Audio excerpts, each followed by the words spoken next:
ఉన్నావు. సైన్యములకు అధిపతి యెహోవా చెవియొగ్గి ఆలకించు. యెహోవా కన్నులు తెరిచి దృష్టించుము.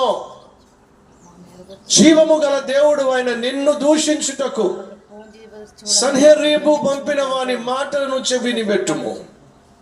యెహోవా అష్షూరు రాజుల ఆ జనముల వారి దేశములను పాడు చేసి వారి దేవతలను అగ్నిలో వేసినది నిజమే.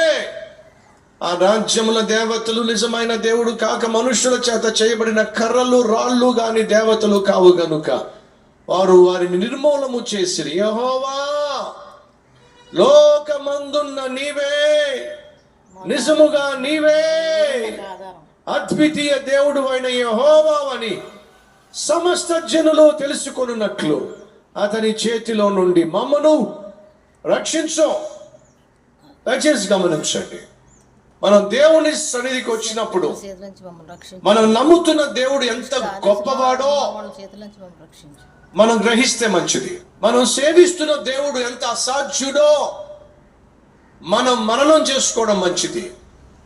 దేవుని సన్నిధికి హిజ్కియా వెళ్ళినప్పుడు తాను ప్రార్థన చేస్తుంది ఏమిటంటే, దేవా నువ్వు సామాన్యుడివి కాదు, సర్వలోకములు నీ వల్లే సృష్టించబడినాయి, సర్వాధికారివి నీవు, సైన్యములకు అధిపతివి నీవు.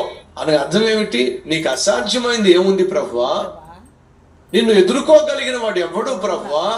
అష్షూరు రాజు అంటున్నాడు, వాళ్ళ మీద గెలిచా, వీళ్ళ మీద గెలిచా, వీళ్ళ మీద గెలిచా, మీ మీద కూడా గెలుస్తాడు.